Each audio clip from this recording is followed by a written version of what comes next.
Dumating na yung in-order ko para sa jeep mga choy na walkie-talkie. Sumasakit kasi yung lalamunan ko kakatawag sa pasero eh. Dalas pa nga akong pumipiyok at nauutal kakasigaw. Yung tipong halos lumawit na yung dila ako, hindi pa rin ako marinig ng mga pasero. Bali yung mga pindutan nito mga choy bala kong tanggalin. Kasi wang-wang yung mga tunog niyan at bawal nga yan. Pakay lang natin dito yung sa pang boses para kahit papaano hindi tayo mahirapang mamasahero. Kaya pupunta na tayo ng garahe para ikabit yan bago bumiyahe. Absent nga pala ngayon si Marvin, masakit raw kasi yung tiyan niya. Nakain yata siyang panis eh. Pambihira, hindi niya muna kasi naamoy at kinikilatis bago kainin eh. Ang takaw talaga nun.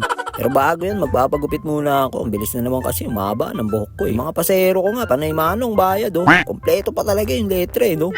Madalas nga pala ako magpagupit kay Bayaw. Kaso tuwing hapon siya nag-uumpisa. Tapos madalas pag pumupunta ako doon, ang dami niya pang kliyente. Hindi naman ako pwedeng sumingit kasi nakakaya eh. Libre na nga lang, mauuna pa. Ang tibay mo nun. Medyo maganda ang panahon ngayong araw. Sa sobrang tirik nga eh, nakakahilo eh. Para ako magkukulaps. Kaya parang gusto kong inuman eh. Inuman ng isang set na timpla ay animals. Hahanapan ko muna ng connection to mga choy. Kasi 12 volts nga lang pala yung ikakabit nating Roger that. Mahirap kasi kapag sa 24 volts to na ikabit. Sigurado sunog at sira agad. Kaya isa-isa ko muna yung mga fuse para makasigurado. Pagdating kasi sa wiring, mahina talaga ako eh. Off-on lang yung alam ko eh. Kay boss sana ako magpapatulong para ikabit to eh. Ang kaso wala siya. Nagawa niyo yung isang jeep kaya no choice. Ako ang bibira. Yung sigurado na at okay na ang lahatan eh. Titesting na natin para malaman natin kung goods ba siya. Kapote. Low. At ayun na nga, ayaw niyang gumana.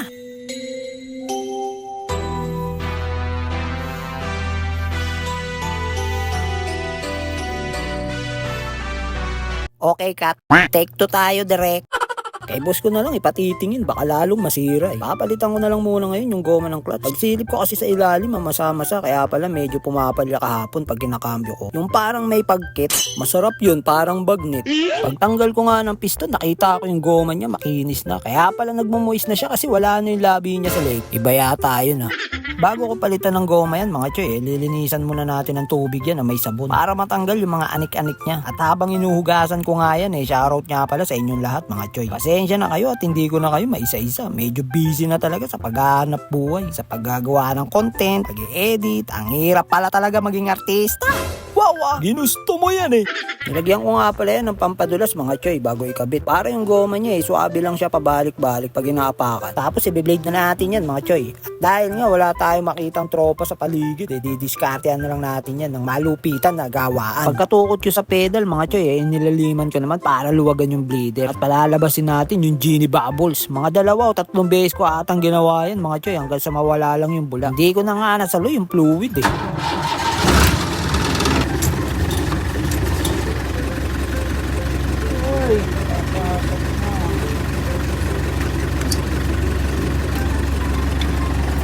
Nung okay na ang lahatan tinesting ko na yung preno. Kasi nga inayos ko yung clutch eh. Ang kulit mo nun. Pwesto ko lang ng malapit kalabos para hindi na masyadong malayo yung pagkukuhanan natin ng supply. Supply ng tubig. Hugasan na natin yan diretso para pag kinabukasan malinis na bago tayo bumiyahe. Sinabong ko nga lang yan isa-isa tapos kinuskus ko ng brush para hindi mamuti-muti agad yung mga gulong. Sabi ko, kita tapos tayo sa mga gulong mga choy. Hugasan ko na yung buong body. Kasi para malinis na siya, di ba? Tapos pag may oras pa, piturahan natin yung mga gulong. Pero maganda naman marami, burado na yun. Burado na yung mga gulong Burado na yung mga lettering. Mag-ano muna tayo? Merienda! Milo! Timpla tayo ng Milo sa operator ko. Tapos biscuit. Tayo magbilog-bilog muna, pas muna.